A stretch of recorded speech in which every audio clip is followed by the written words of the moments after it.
agricultural news from agview.net. Flooding added a lot of money to federal crop insurance payouts in the last year during the growing season. The bill, $6.4 billion so far. That's the costliest payout on record. Now, most of the money is tied directly to spring and summer flooding in states like North and South Dakota, Minnesota, and Illinois. Last year, though, wasn't the worst in terms of overall economic costs.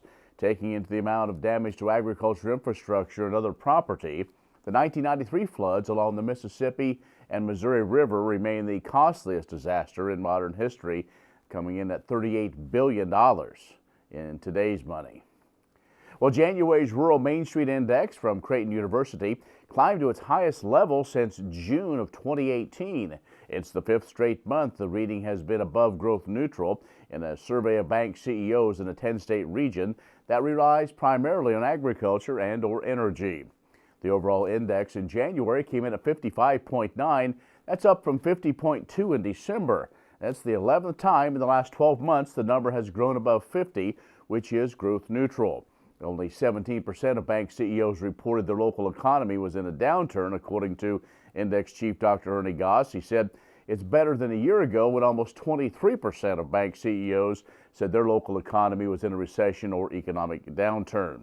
Don Reynolds chairs the Regional Missouri Bank, says farm incomes 2019 and projections for 2020 weren't quite as bleak as expected. Now, the Farmland and Ranchland Price Index came in below growth neutral for the 73rd time in the last 74 months.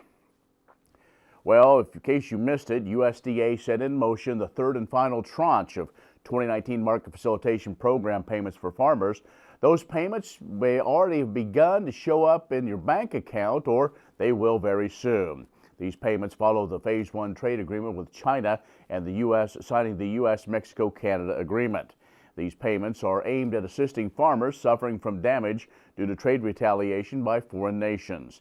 Now, this is the final of three tranches of MFP payments. The first round was comprised of the hire of either 50% of a producer's calculated payment or $15 an acre, which may reduce the potential payments that will be made in this third tranche. The second tranche, 25% of the total payment expected, in addition to the 50% from the first tranche. And the U.S. beef cattle herd is known to cycle through periods of expansion and contraction roughly every 10 years or so. The high feed price era from 2007 to 2013 contributed to one of those contraction phases, with beef cow numbers reaching a low in 2014. Now, of course, low supplies translate into higher prices, motivating producers to expand. And currently, there are about 7% more beef cows in the U.S. than during the low point of 2014. But as prices have come back down, it looks like the expansion of the beef herd has leveled off, according to a University of Illinois ag economist. More on these and other stories can be found at agview.net. Stay with us. More coming up.